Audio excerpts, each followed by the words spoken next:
വളരെ പ്രധാനപ്പെട്ട ഒരു വാർത്ത വരുന്നു. നിമിഷപ്രിയ ആക്ഷൻ കൗൺസിലിന് യമനിൽ പോകാൻ അനുമതിയില്ല.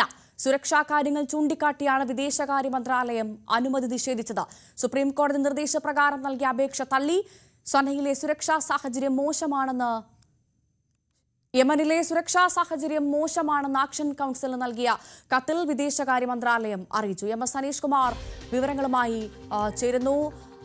അനീഷ, നിമിഷപ്രിയയുടെ മോചനം ആവശ്യപ്പെട്ട് ആക്ഷൻ കൗൺസിലിന് യമനിൽ പോകാൻ അനുമതി നൽകണമെന്ന് നേരത്തെ തന്നെ ആവശ്യപ്പെട്ടിരുന്നു. പക്ഷേ അത് സുരക്ഷാ കാരണങ്ങൾ കൊണ്ട് നടക്കില്ല എന്ന് വിദേശകാര്യ മന്ത്രാലയം അറിയിച്ചു എന്നാണ് മനസ്സിലാക്കുന്നത്. എന്താണ് വിശദാംശം?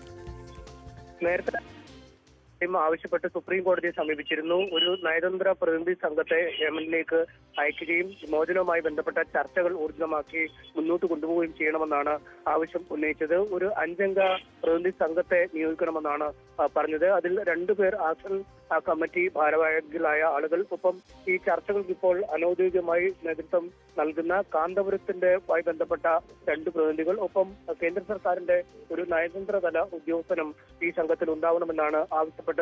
സുപ്രീം കോടതി ഇക്കാര്യം പരിഗണിക്കാൻ കേന്ദ്രത്തോട് നിർദ്ദേശിക്കുകയും ചെയ്തിരുന്നു. ഈ പ്രകാരം ആക്ഷൻ കൗൺസിൽ ഈ കേന്ദ്ര സർക്കാരിന് കത്ത് നൽകിയിരുന്നു. ഈ കത്തിന് നൽകിയ മറുപടിയിലാണ് ഇത്തരമൊരു പ്രതിനിധി സംഘത്തെ കേന്ദ്ര സർക്കാരിന് അയക്കാൻ കഴിയില്ല എന്ന് വ്യക്തമാക്കി മറുപടി ലഭിച്ചിരിക്കുന്നത്. ഇതിൽ ഏറ്റവും പ്രധാന കാര്യം സുരക്ഷാ ഭീഷണി തന്നെയാണ് ചൂണ്ടിക്കാണിക്കുന്നത്. യമനിലെ ആഭ്യന്തര സാഹചര്യം ഒട്ടും അനുകൂലമായല്ല. അവിടെ ഇന്ത്യക്ക് ഒരു എംബസി പോലും പ്രവർത്തിക്കാൻ കഴിയാത്ത സാഹചര്യമാണ്.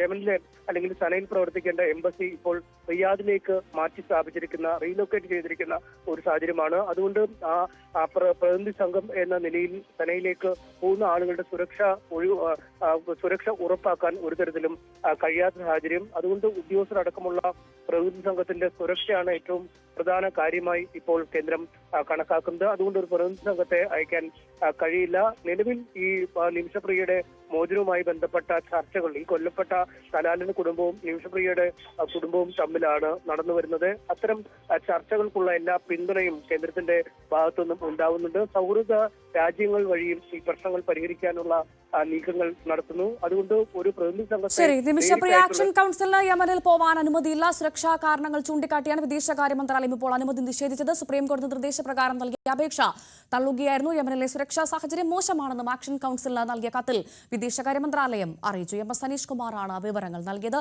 ഈ വാർത്ത ന്യൂസ് ടെൻസിൽ നമുക്ക് വിശദമായി പരിശോധിക്കാം. അപ്പോൾ മഞ്ജുഷ് ഗോപാൽ ചേരും. നമസ്കാരം.